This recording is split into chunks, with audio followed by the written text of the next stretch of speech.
Alis na naman nga po ang pamilyang Cortez at kung iniisip nyo ay Arayat ang punta namin ay hindi. Hindi kayo nagkakamali.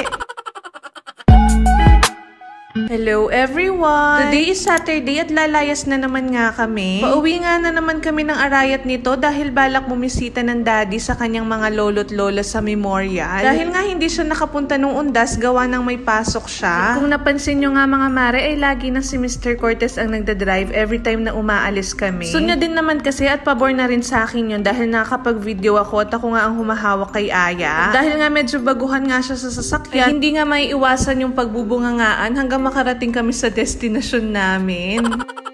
Pero wag kayong mga mare, nakapag-drive na yan na hindi nga ako kasama. Diyos ko, nung una nga ay kabado ako, baka ano ngang mangyari. Pero buti na lang ay nakauwi naman nga siya ng safe at sound. Kaya naman so proud of you, Daddy. Wow! Pero sinasabi ko sa'yo talaga, sa una lang yan. Nagtumagal, mo na rin buring mag-drive. Eto to.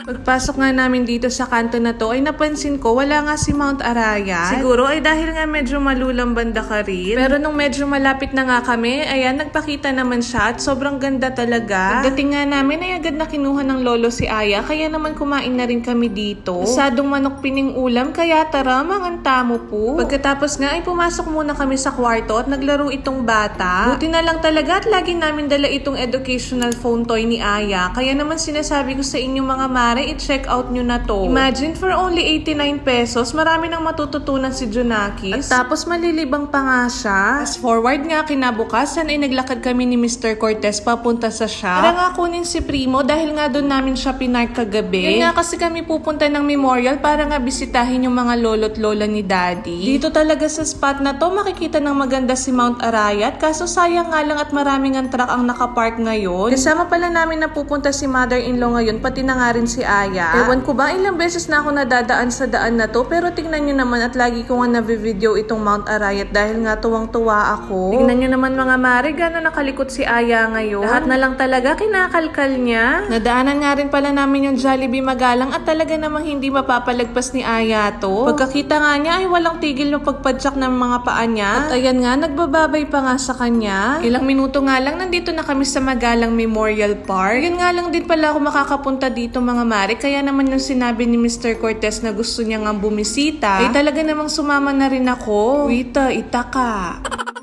Baba pa nga dito si mother-in-law at si Aya pero mga ilang minuto nga lang ay bumalik din sila sa sasakyan. Init kasi at wala ring lilim kaya naman pinabalik muna namin sila doon. Kami naman ay agad na nagsindi ng kandila ni Mr. Cortez. Medyo mahangin pa nga dyan at namamatay-matay yung kandila pero buti na lang talaga at nakisama ang hangin. Nagstay nga lang kami ng konti dito habang naghihintay na medyo matunaw yung mga kandila. Tingnan nyo naman gano'n tapat na tapat yung araw ng oras na yan. Pero okay lang dahil ito lang din naman yung available na oras at araw namin para nga makabisita dito. Maya-maya nga ay umalis na rin kami at dumaan nga kami dito sa Jollibee Magalang. Mag-i-inquire nga sana ako ng party package nila pero unfortunately wala nga raw sila ngayon. Wala nga rin daw silang function hall at available na mascot kaya naman parang bulk order lang ang mga ino-offer nila. Medyo nasad nga ang lola nyo kaya naman nag-iisip pa rin kami hanggang ngayon kung saan or paano nga gagawin yung birthday ni Aya. Meron pa nga kami mga ilang araw kaya naman i-update ko rin kayo dyan mga mare. Uwi na nga kami dito nung nadaanan namin shop ni Maricoy pero hindi ako mabubudol for today's video kasi close to payday.